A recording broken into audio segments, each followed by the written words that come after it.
105.8 Light FM, the best slow hit station. Assalamualaikum warahmatullahi wabarakatuh. Well, Light Audience, kita awali sekarang berproses menuju kesejatian diri. Untuk edisi hari ini, Kamis tanggal 25 September 2008. Dan, produser saya Kalinan sudah menghubungkan dengan Siwo Agus Hidayat, ya. Sudah tersambung ya? Sudah tersambung ya? Oke. Assalamualaikum Siwo.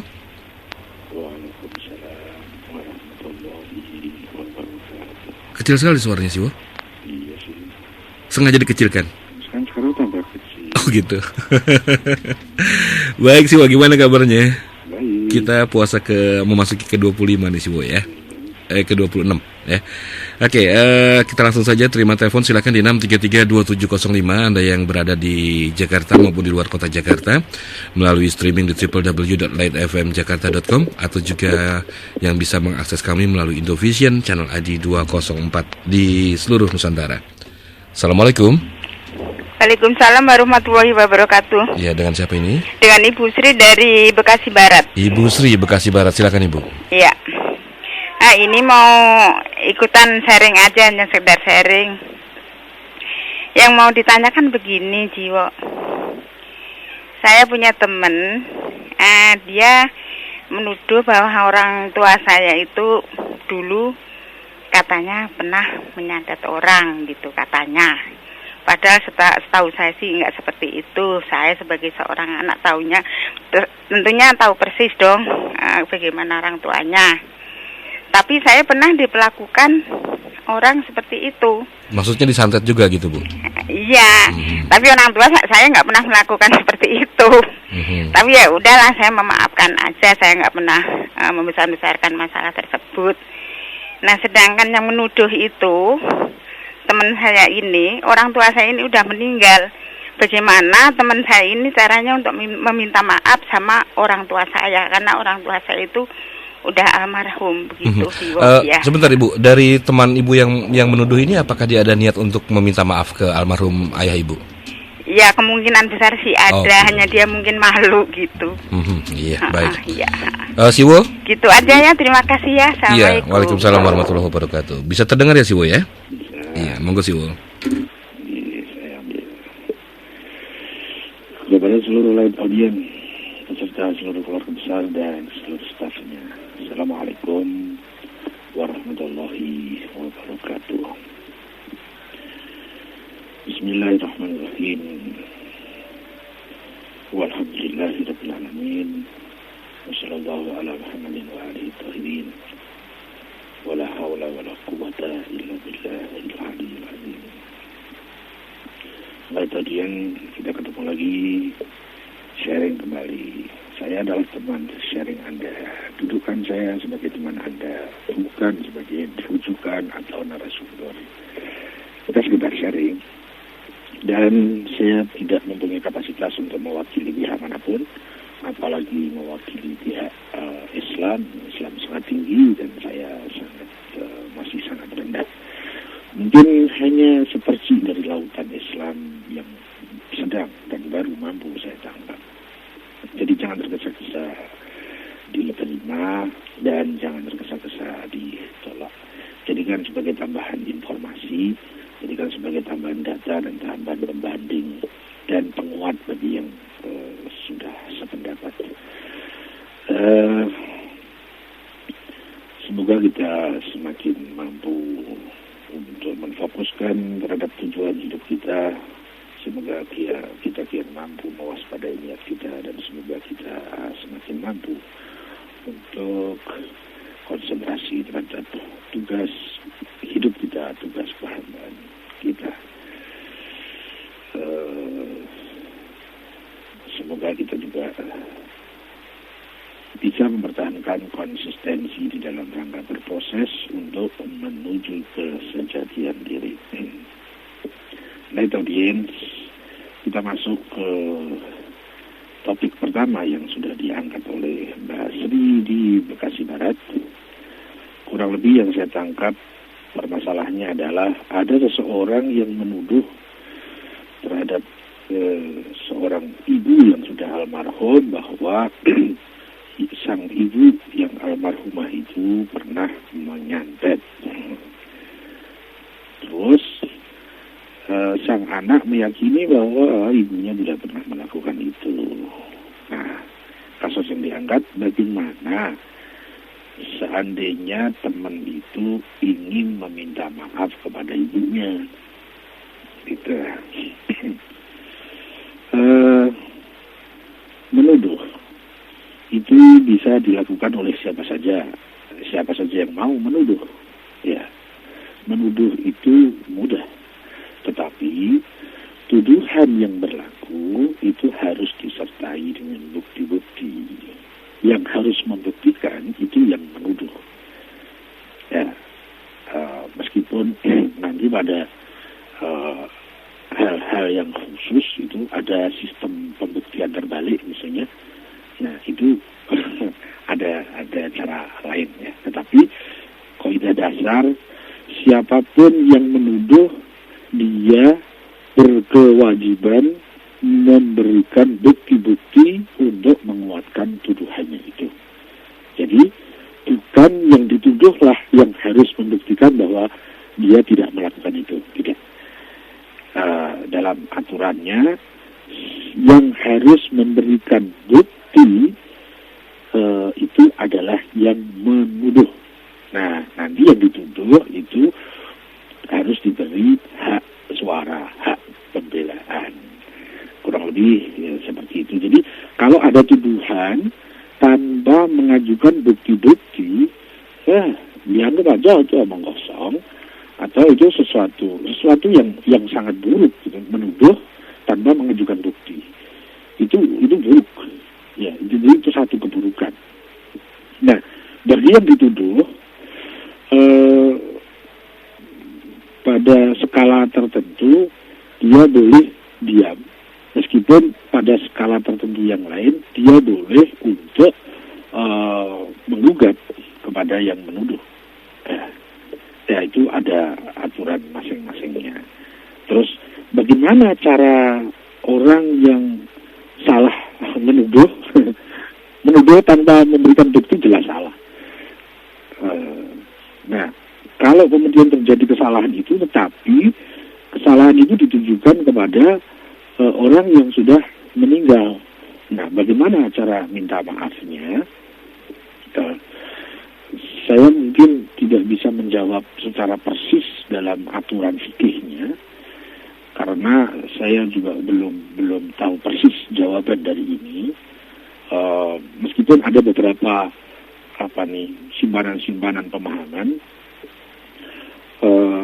yaitu sang penuduh tadi wajib memberikan klarifikasi atas kesalahan tuduhannya dan membersihkan nama baik yang dituduh, dan dia meminta maaf kalau tidak bisa kepada langsung yang dituduh karena sudah meninggal, maka dia harus meminta maaf kepada orang yang terkait di situ. Misalnya di situ ada keluarga dekat. Ya, misalnya kalau yang dituduh itu almarhumah istrinya, maka dia harus minta maaf kepada suaminya manakala suaminya masih, atau kepada anak-anaknya manakala anak-anaknya masih hidup di dunia. Maksud saya begitu. Jadi ada beberapa hal yang harus dilakukan dalam rangka untuk meminta maaf.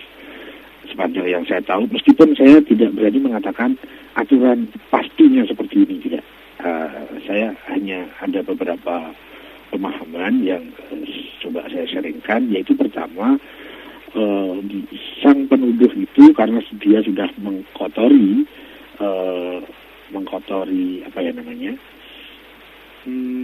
nama yang dituduh itu, sang yang dituduh itu, maka dia wajib membersihkan nama dengan melakukan klarifikasi kepada orang-orang yang sudah tercemari dengan keburukan tuduhannya.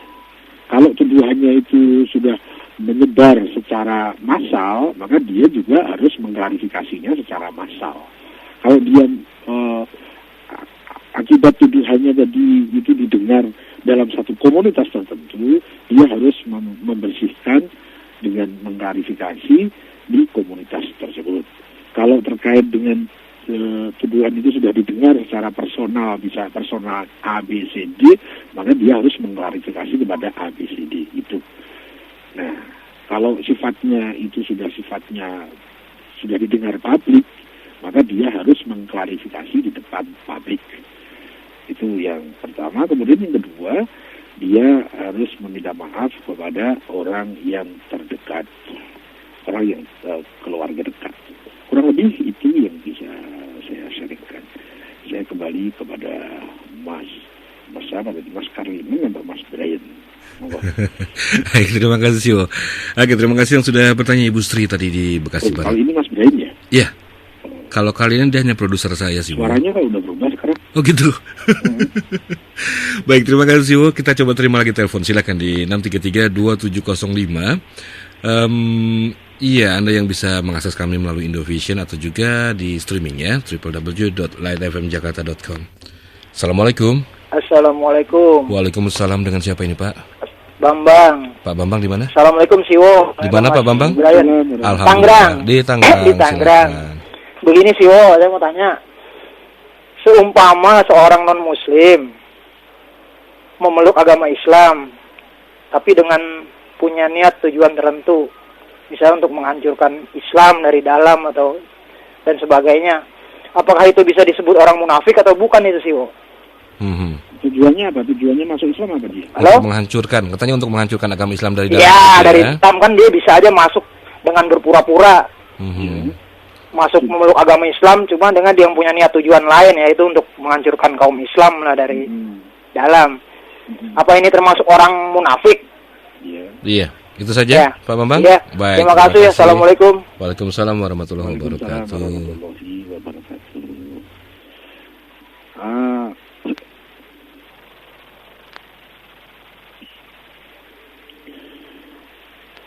Ada seorang masuk Islam, tapi tujuannya untuk menghancurkan Islam dari dalam. Apakah itu orang munafik? Sepanjang yang saya tahu, ya.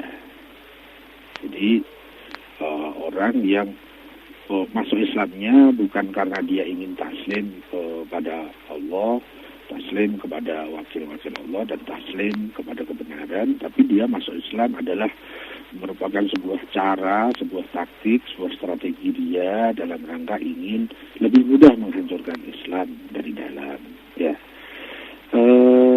ya itu antara lain yang saya pahami sebagai munafik itu seperti itu. Cuma yang menjadi masalah kayaknya ini, kita tahu persis dari mana bahwa orang itu masuk Islam dengan tujuan seperti itu. Itu yang kayaknya kita tidak mudah untuk menyimpulkan hal seperti itu. Jadi kita tidak bisa mencurigai ada orang yang masuk Islam nanti jangan-jangan begini, jangan-jangan begitu. Itu tidak bisa dong. Jadi kita tanpa kita tunjukkan kepada objek dan subjeknya siapa, tetapi dalam bentuk keilmuan, dalam bentuk teori, orang yang dia berbaju Muslim, dia beridentitas Muslim, dia berpredikat Muslim, tetapi tujuannya dalam rangka menghancurkan Islam dari dalam. Ya jelas, itulah salah satu ciri seseorang yang disebut munafik. Kurang lebih seperti itu yang bisa saya sharingkan. Iya, baik. Kita coba terima telepon lagi. Silakan di 633-2705. Assalamualaikum. Assalamualaikum. Waalaikumsalam. Bisa tolong dikecilkan volume radionya, Bu? Ya. Iya, dengan siapa ini? Ya, dengan hamba Allah. Hamba Allah di mana? Ya, di Pamulang. Pamulang, silakan Ibu. Ya. Assalamualaikum Siwo. Waalaikumsalam warahmatullahi. Ya, ingin sharing begini. Saya bekerja di satu kantor pemerintahan, di mana ada beberapa teman yang sudah pensiun. Suatu saat dalam bulan suci Ramadan ini ada edaran, barangkali ingin membantu mereka yang sudah pensiun. Saya tertarik karena katanya bulan inilah bulan yang banyak pahala akan diberikan. Udah terkumpul per individu ya Pak Jiwo ya. Tetapi ternyata begitu disampaikan pada pimpinan tidak setuju. Maksudnya gini, biarkanlah pakai uang yang ada di ruangan kami. Jadi uang yang per individu itu dikembalikan. Walaupun mungkin jumlahnya itu ya sebetulnya hampir sama kalau sekian orang dengan uang dari ruangan itu. Tapi dalam hati saya kok kayaknya kurang setuju gitu. Kenapa mesti begitu? Akhirnya saya punya nawa itu karena saya ingin mencari pahala, itu uang saya terima lagi, tapi saya berikannya ke orang lain. Gimana sebetulnya itu sih, Wo, daripada melihat dari sisi kami yang sebetulnya ingin mencari pahala dan kebetulan kok punya pimpinan yang seperti itu tadi. Gimana sih, Wo? Terima kasih. Assalamualaikum. Waalaikumsalam warahmatullahi wabarakatuh. Mas Ibrahim bisa mengulang pertanyaannya sudah. Iya, tadi Ibu ini bertanya bahwa telah terkumpul uang untuk memberikan satu sumbangan atau mungkin teman yang sudah pensiun. Iya, jadi tapi oleh pimpinan Ibu hamba Allah ini tidak disetujui gitu loh. Jadi katanya nggak usah menggunakan uang tadi, uang sumbangan itu di antara teman-teman, tapi coba gunakan uang yang ada di kantor saja, di ruangan departemen Ibu tadi itu. Nah, akhirnya terus Ibu ini merasa tidak sreg dengan keputusan pimpinannya tadi, hingga akhirnya uang yang mungkin Ibu hamba Allah tadi miliki dia sumbangkan lagi gitu loh. Karena memang katanya kok nawaitunya untuk memberikan sumbangan di bulan Ramadan. Iya. Aha, jadi kalau misalkan menurut Siwo gimana nih punya pimpinan yang seperti itu yang artinya tidak memperbolehkan untuk kita berbagi gitu kepada orang-orang yang tidak mampu dengan patungan lah istilahnya gitu, uang dengan teman-teman yang tadi. Mungkin ya kepada hamba Allah di Pamulang ini mungkin saya tidak bisa penuh menangkap apa maksudnya karena ada beberapa yang saya belum bisa pahami secara jelas. Tetapi saya coba ingin membagi. Jadi ini ada person-person yang ingin membantu. Yang kedua ke Pak tadi atasannya itu juga ingin membantu dengan fasilitas yang ada di ruangan itu. Di kantor. Jadi bukan dari per individu tapi dari kantor. Nah, sang pimpinan lebih menganjurkan pakai uang yang kantor saja, tidak perlu yang pakai personal, mungkin gitu ya? Iya, yang sumbangan personal itu. Iya. Nah, saya tidak bisa menilai secara persis karena saya tidak tahu bagaimana kondisinya di situ dan apa tujuan dari sang pemimpin itu. Tetapi kalau kebijakan terkait dengan uang kantor itu kan jelas yang harus memutuskan itu kan pemimpin itu.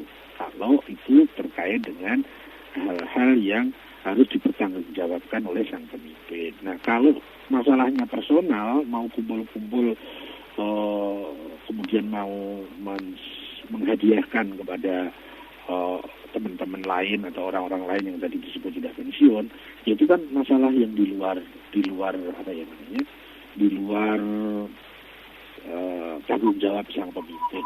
Jadi menurut saya kedua-duanya bisa dilakukan tuh.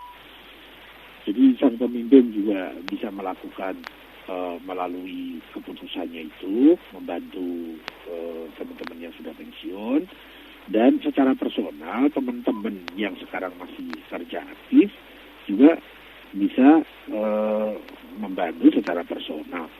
Saya kira kedua-duanya bisa kita lakukan deh.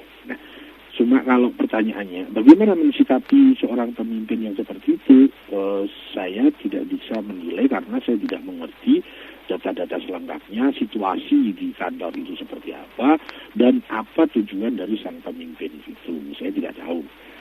Jadi saya tidak bisa menilai. Tetapi menurut sebatas informasi yang saya terima, kan keputusan itu saya pikir baik juga kan. Jadi dari pihak kantor memberikan fasilitas berupa hadiah atau infak kepada mantan pegawainya yang sudah pensiun. Nah, kalau personal teman-temannya juga ingin seperti itu, kan berarti malah bisa menambah, gitu kan? Jadi saya kira di situ tidak harus ditabrakkan permasalahannya. Itu sepanjang yang bisa saya tangkap. Dan semoga masing-masing dari pemimpin maupun dari person-person teman-teman yang ingin membantu tadi. Mudah-mudahan kita jaga kewaspadaan niatnya dalam rangka bukan sekedar dalam rangka persaudaraan atau pertemanan, tetapi dalam rangka bismillah, dalam rangka kita melaksanakan perintah-perintah Allah. Kurang lebih itu yang bisa saya sharingkan. Saya kembali lagi kepada Mas Brian. Baik, kita coba terima lagi telepon, silakan 633-2705. Assalamualaikum. Waalaikumsalam. Iya, dengan siapa ini? Dengan Rudi di Bojong. Mas Rudi di Bojong, silakan. Nah, Assalamualaikum Siwo. Waalaikumsalam warahmatullahi. Saya mau nanya nih Siwo tentang maksud dari kata nerima yang sesungguhnya. Apakah dengan nerimo itu kita dapat mencapai kesejatian diri? Ya, begitu aja sih Siwo. Terima kasih. Assalamualaikum warahmatullahi wabarakatuh. Waalaikumsalam warahmatullahi wabarakatuh. Tentang nerima Siwo.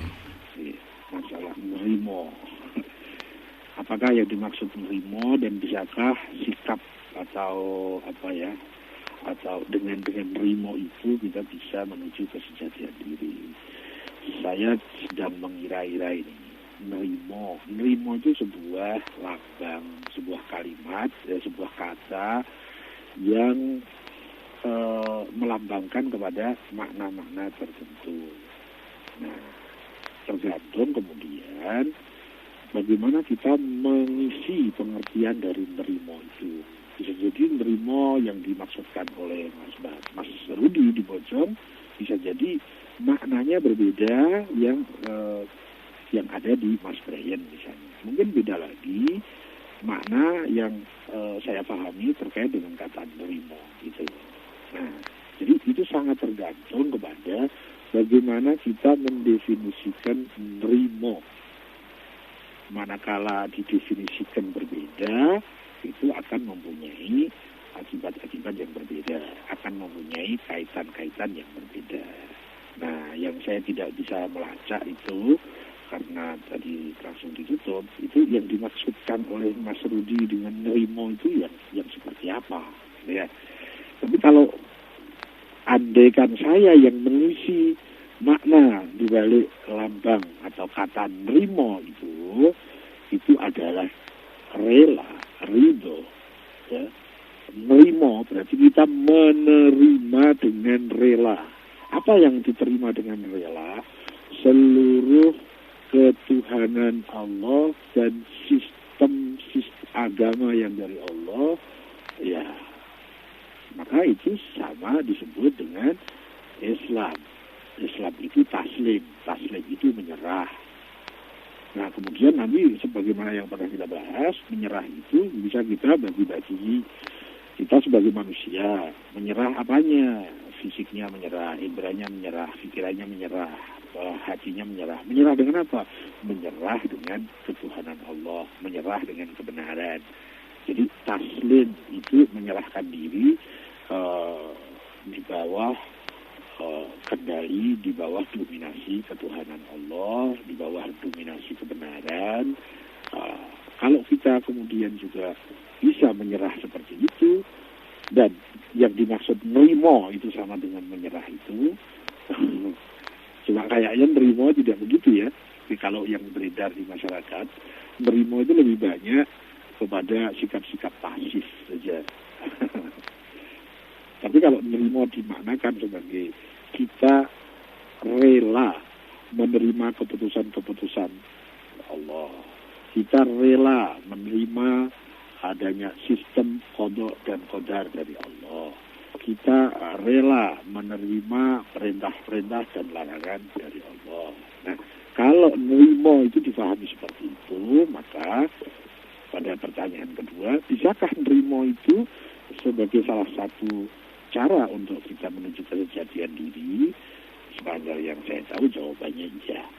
Kalau nerimo didefinisikan, diartikan, difahami seperti itu.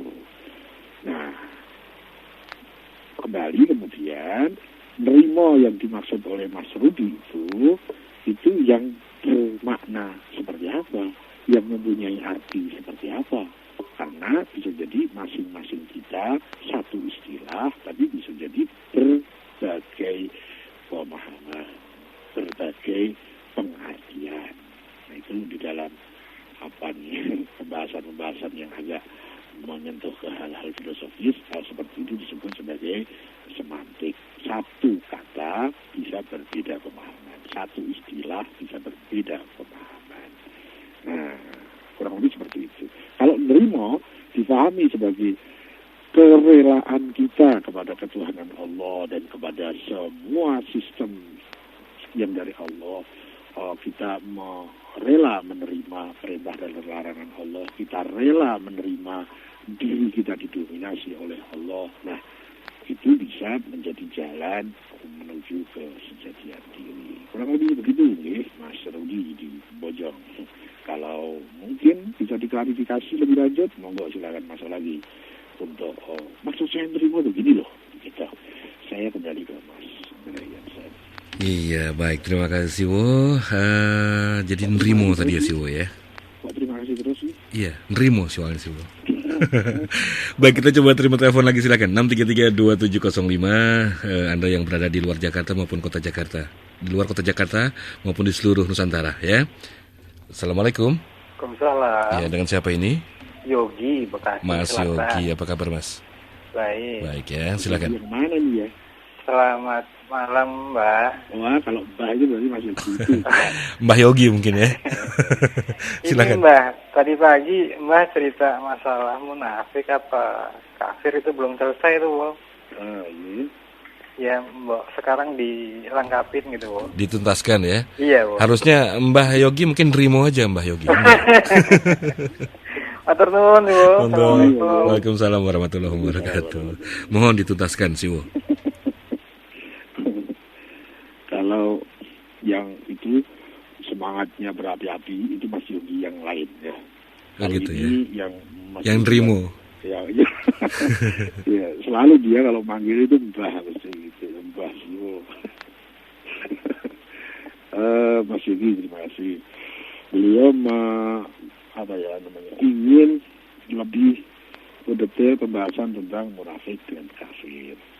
Kalau nggak salah kalau tadi pagi yang beliau maksud itu mungkin ada lagi yang disebut dengan musyrik ya. Musyrik. Nah, saya akan coba dari yang paling rendah. Yang paling rendah dari ketiga penyakit ini, ketiga-tiganya buruk ini, munafik, kemudian kafir, kemudian musyrik. Ketiga-tiganya buruk, nggak ada yang baik. Nah. Saya akan dari yang paling rendah. Yang paling rendah itu kafir. Kafir adalah seseorang yang dia mengetahui kebenaran, tetapi dia menutup dirinya dari kebenaran itu, atau yang lebih serius lagi, dia menentang kebenaran itu. Itu kafir. Untuk perbandingan, kita bedakan dengan orang yang jahil. Orang jahil itu bisa jadi sikapnya seperti orang kafir, tapi karena dia tidak tahu. Ya, jadi beda antara jahil dan kafir. Kalau jahil itu masih ada ruang-ruang untuk maafun, untuk dimaafkan. Misalnya jahil yang tidak disengaja ya, jahil yang qasir. Dia sudah berusaha, tapi karena banyak keterbatasan, dia belum bisa memahami kebenaran tertentu. Sehingga dia bersikap, dia merasa benar, padahal itu sikapnya sama seperti orang kafir, misalnya ya. Jadi beda antara jahil dan kafir. Bedanya ada di mana? Bedanya yang satu itu tidak sedang menutup dirinya dari kebenaran dan tidak sedang melawan kebenaran yang sudah dia pahami. Kalau jahil tidak punya itu. Nah, kafir, jadi kafir itu pertama orang itu sudah paham tentang kebenaran. Kemudian dia menutup dirinya dari kebenaran itu. Mungkin karena faktor-faktor, dia punya obsesi, dia punya ambisi, dia punya kepentingan-kepentingan, dan lain-lain, sehingga dia menutup dirinya dari kebenaran itu. Lebih jauh lagi, dia menentang kebenaran itu. Itu kafir bertingkat-tingkat. Ada kafir terkait dengan masalah akidah, ada kafir yang terkait dengan masalah syariah. Nah, itu bertingkat-tingkat.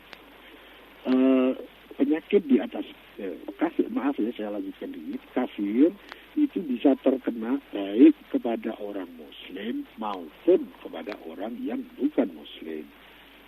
Nah, tentu kekafiran orang yang muslim lebih parah dibandingkan kekafiran orang yang bukan muslim. Kemudian yang kedua, yang penyakit di atas kafir itu disebut musyrik. Musyrik itu lawan dari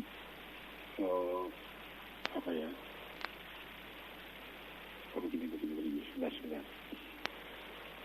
Musyrik itu koridornya itu terkait dengan keyakinan seseorang terhadap ketuhanan. Nah, kita batasi dulu di situ. Jadi setiap sesuatu yang tidak terkait dengan ketuhanan itu tidak dimasukkan dalam koridor kemusyrikan. Musyrik itu basic dasar dari esensi kemusyrikan itu adalah dia meyakini Tuhan, tetapi dia meyakini sesuatu yang disandingkan dengan Tuhan. Maka disebut dengan musyrik. Musyrik itu syirikat. Kalau tauhid itu sah. Jadi musyrik itu lawan dari tauhid, kebalikan dari tauhid. Kalau tauhid itu mengesahkan Tuhan, kalau musyrik itu menduakan atau melebihkan Tuhan. Jadi orang musyrik itu dia bertuhan, tetapi menyandingkan sesuatu yang lain di samping Tuhan itu. Apa yang disandingkan di situ? Saya punya kalimat yang mudah-mudahan bisa mempermudah. Manakala seseorang itu meyakini bahwa tidak ada yang mandiri selain Tuhan, satu. Jadi dia semua hal itu urut-urutannya tidak ada yang mampu mandiri, dan semua berpusat kepada kemandirian Tuhan, kemandirian Allah. Nah, tetapi di sisi lain dia juga menganggap sesuatu yang lain sebagai sumber kemandirian. Nah, itu berarti dia menyandingkan ada kemandirian lain di samping kemandirian Allah. Ya. Nah, itu disebut sebagai menduakan Tuhan atau membanyakkan Tuhan, atau disebut sebagai musyrik. Nah, nanti pembahasan tentang musyrik ini cabang-cabangnya banyak, sebanyak cabang-cabang pada pembahasan tauhid. Misalnya tauhid ada pembahasan tentang esanya zat Allah. Nah, itu musyrik juga ada. Musyrik terkait dengan keyakinannya terhadap zat Allah. Misalnya kalau zat Allah itu esa, satu. Tapi di sisi lain dia juga meyakini bahwa zat Allah itu satu yang kesatuan, berarti berunsur, terbatas, berbagian. Nah, itu disebut juga sebagai musyrik, tapi musyrik di dalam zat. Ada nanti ada cabang tauhid namanya tauhid sifat. Ada nanti kemusyrikan terkait dengan masalah sifat. Nanti ada misalnya Allah sebagai sumber mandiri penilai hamba-hambanya. Kalau kita juga mendudukkan sesuatu yang lain sebagai sumber penilai dari diri kita, maka itu juga disebut musyrik. Misalnya apa musyrik itu? Riya.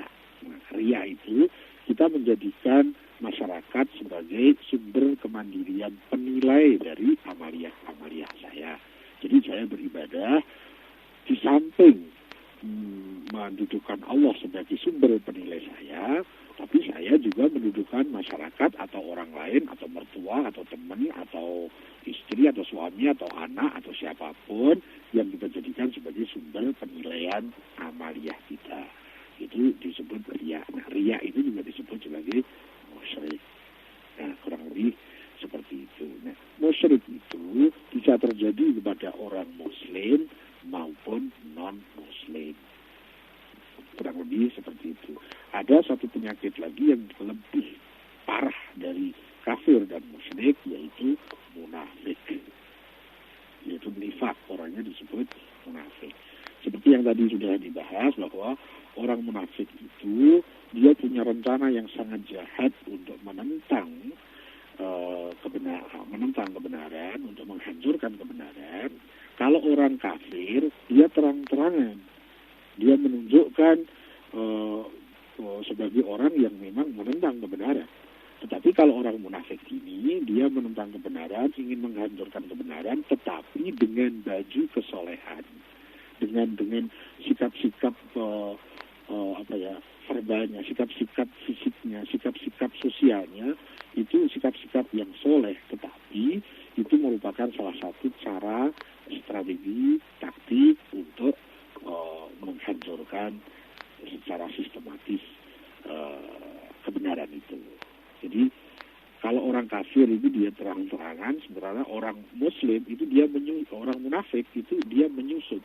Jadi dia menginfiltrasi dan dia mengkamuflase kejahatannya itu dengan baju-baju kesalehan. Bisa jadi dia pakai baju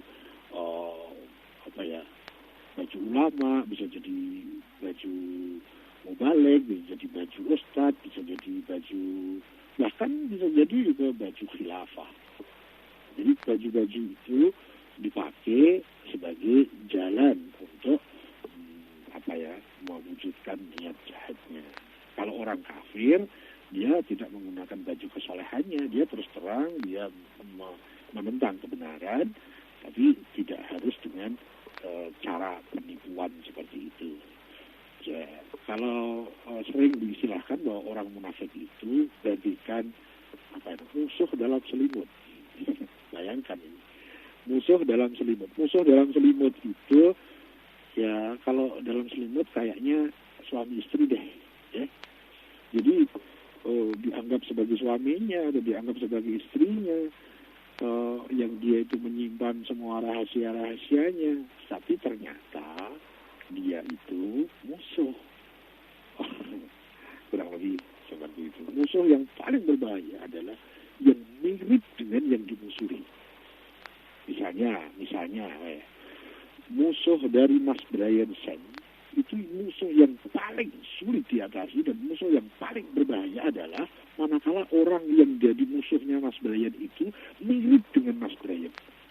Jadi dia bisa mudah sekali membuat onar, membuat fitnah, membuat kacau, menjatuhkan nama dari Mas Brian yang asli karena dia mirip.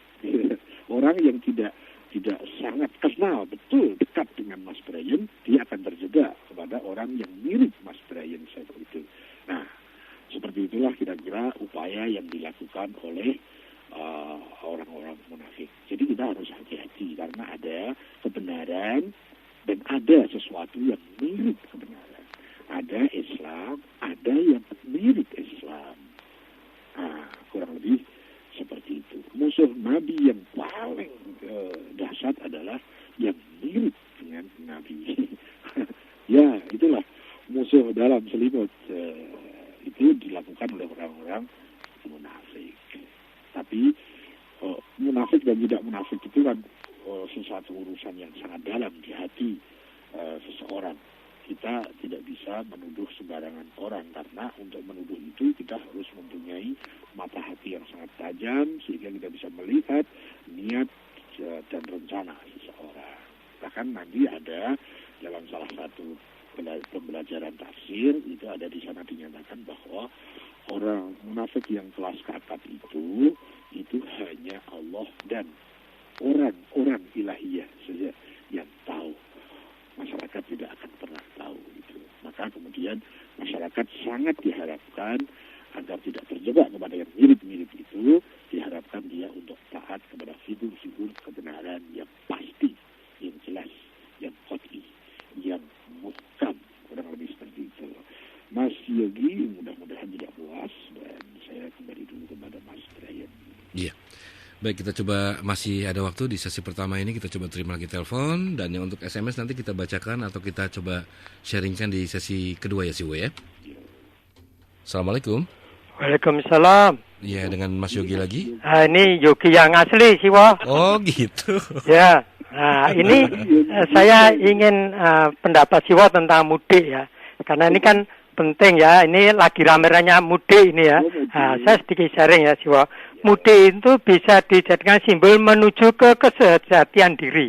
Karena mudik ini kan kembali ke asalnya ya, kembali ke sejatian dirinya kan, yaitu ke kampung halaman ketika dilahirkan. Ya, sebagai simbol kampung halaman yang abadi ya, yaitu kembali ke haribaan Tuhan Yang Maha Esa, atau di wilayahnya Tuhan Yang Maha Esa, yaitu tempat asalnya sejati yang bersuasana tenang, tenteram, damai. Ya, maka kan ya, waktu mudik itu kan diisi dengan kegiatan-kegiatan yang sungkem kepada leluhur, kepada yang lebih tua, silaturahmi, ziarah, ya, berzakat, bersedekah kepada ya sanak keluarga yang membutuhkan biaya dan sebagainya lah. Ini kan jadi mudik itu bisa menjadi simbol menuju kesejahteraan diri. Itu seperti kembali ke sangkan paraning dumadi itu ya. Asal dari Tuhan, kembali kepada Tuhan, atau innalillahi wa inna ilaihi rajiun. Bagaimana pendapat Siwo? Assalamualaikum. Waalaikumsalam warahmatullahi wabarakatuh. Tadi berarti Mas Yogi yang asli ya. Itu Mas Yogi yang lain. Tadi yang lain. Selalu manggilnya Siwo. Kalau Mas Yogi yang tadi selalu manggilnya Mbah. Mbah ya. Mas Yogi, terima kasih. Bagaimana menurut saya terkait dengan mudik yang mungkin menurut saya begini. Mudik ini sudah menjadi istilah yang sangat populer, yang sangat dekat ke masyarakat, gitu. Nah, kemudian mau oleh Mas Yogi ini diisi dengan isi yang lebih manfaat, yang lebih bermutu, kayaknya gitu ya. Nah, kalau sepanjang yang saya pahami, mudik itu kan sebuah kata, sebuah kalimat, sebuah istilah. Sebagaimana yang di depan pernah kita singgung bahwa kalimat itu melambangkan kepada makna. Tergantung kita isi dengan makna apa. Kalau mudik, kemudian kita lebih padatkan maknanya, kita naikkan mutunya, menjadi sebuah bahan tafakur, menjadi sebuah bahan yang manakala pemahaman itu bisa tersosialisasi, maka nilai mudik itu bukan sekedar nilai yang sifatnya kedaerahan saja, dari kota kembali ke desa, tetapi diusulkan oleh Mas Yogi dengan sebuah bentuk filosofi baru. Jadi bagaimana kita mudik, kemudian kita kaitkan bahwa kita juga akan kembali kepada haribaan yang maha suci. Tadi ditampilkan juga ada satu ayat, innalillahi wa inna ilaihi rajiun misalnya. Ya, ini sebuah upaya yang sepanjang saya belajar dari sejarah-sejarah Islam yang ada di Jawa, di Indonesia ini, banyak para wali itu yang memanfaatkan hal-hal seperti ini. Jadi bisa merubah maknanya tanpa merubah wadahnya. Kalau istilahnya konon orang sana itu, bagaimana kita merubah rasa air tanpa merubah warna airnya, sehingga tidak menimbulkan kekeruhan. Orang tanpa terasa, dia sudah berubah rasanya, meskipun ya masih seperti itu. Nah, itu sering terjadi dengan upaya-upaya dakwah dengan sistem pemanfaatan budaya. Jadi budaya itu bisa wadahnya seperti itu juga, cuma nilainya dinaikkan. Kandungan mutu nilai di balik budaya itu, isi dari budaya itu, roh dari budaya itu dinaikkan mutunya. Nah, saya sangat sepakat dengan yang disampaikan sama Mas Yogi itu. Bagaimana agar kita mempunyai satu pemahaman tentang mudik yang lebih bermutu, ketimbang istilah mudik yang sekedar sekarang ini dipahami ya seperti itulah. Mudik itu pulang dari kota ke desa misalnya seperti itu. Kalau itu mau ditambahi lagi dengan nilai-nilai yang lebih tinggi, ya tentu dong sepakat dong. Jadi itu sebuah upaya yang sangat-sangat santun, upaya yang tidak menimbulkan gejolak, upaya yang mungkin disebut bahwa kita ikut arus tetapi kita merubah warna dan mutu dari arus itu. Cara-cara seperti itu yang saya pahami dilakukan oleh para wali yang sering disebut dengan wali songo itu. Jadi saya sangat sepakat dengan Mas Yogi. Mudah-mudahan yang menjadi masalah adalah mampukah kita mensosialisasikan hal-hal seperti ini sehingga menjadi sesuatu yang diterima oleh masyarakat tanpa perlu ada gejolak-gejolak yang berarti ya. Nah, meskipun dalam hal-hal seperti ini di dalam kajian sejarah perkembangan Islam di Indonesia, nanti di sana ada satu ganjalan dalam satu istilah yang sering disebut dengan sinkretisme. Jadi pemaduan antara agama dengan budaya lokal, pemaduan antara nilai-nilai agama dimasukkan di dalam kebijakan-kebijakan lokal tertentu. Ya, salah contoh yang paling mudah kayaknya wayang orang itu masih ada pakem aslinya masih tetap, tetapi nilai-nilainya mulai dimasuki. Kurang lebih seperti itu yang diupayakan oleh Sunan Kalijaga.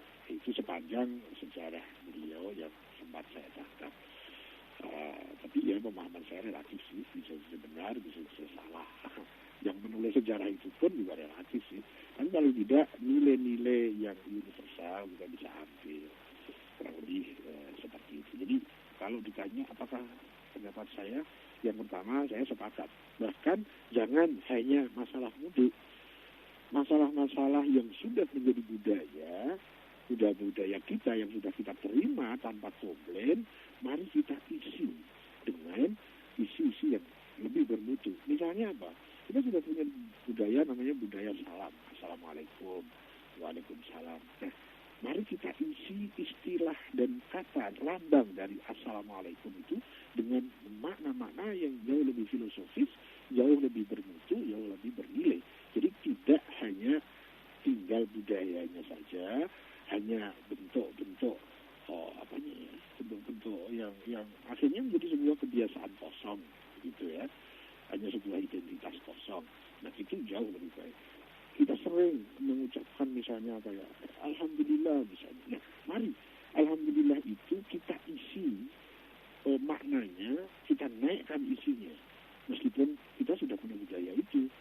Nah, bagaimana kita naikkan isi dari budaya yang wadahnya sudah terbentuk. Atau hal-hal yang lain lah. Budaya-budaya yang lain bisa kita jadikan seperti itu. Misalnya ada budaya halal bihalal, ya. Itu budaya yang di luar Indonesia jarang kita temukan. Itu sebuah budaya yang bagus, mari kita isi.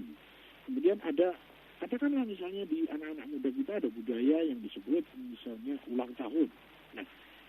Nah, bagaimana kita kemudian mengisi budaya ulang tahun yang sudah diterima oleh para pemuda-pemudi kita, tapi isinya kita naikkan mutunya sehingga lebih banyak mendatangkan manfaat-manfaat daripada ketimbang sekedar hanya berpura-pura tanpa makna gitu ya. Kurang lebih seperti itu yang bisa saya sharingkan, saya tanggapi terkait dengan masalah yang diangkat oleh Mas Yogi. Terima kasih. Saya minta maaf ini, saya tadi keliru. Jadi suaranya mungkin kecil. Halo Mas Brian. Iya. Yang tadi suaranya bisa didengar? Bisa, cuman agak terlalu jelas sih, kecil. Mungkin ada yang kepencet. Saya lupa nih. Belum saya besarkan tadi. Gitu. Ya, lanjut. Gimana sih, Wo? Lanjut. Iya. Kita punya waktu sekitar 2 menit lagi sih, Wo. Jadi mungkin langsung istirahat saja sih, Wo. Nanti saya coba lanjut lagi di sesi berikutnya. Saya turun dulu. Silakan ngopi dulu sih, Wo. Ini udah ada nggak kopi? Oh, sudah ada ya. Sudah ada. Lagi mau dibikin sih. Yuk, saya terus dulu. Monggo sih, Wo. Ya, Assalamualaikum. Waalaikumsalam warahmatullahi wabarakatuh. Baik, Light Audience, nanti kita akan lanjutkan di sesi berikutnya, di sesi kedua, masih sharing bersama si Agus Hidayat, dan Anda juga akan bisa mengirimkan SMS, tapi saya sudah mendapatkan beberapa SMS yang mungkin nanti, yang mewakili dari SMS yang masuk ya. Jadi ditunggu saja di 0818801058. Baik, sebelum kita lanjut ke sesi berikutnya atau di sesi kedua, kita dengar dulu yang berikut ini. This is Light FM. www.litfmjakarta.com. Provided by Central Online. Welcome to the new 105.8 Light FM. The best slow hit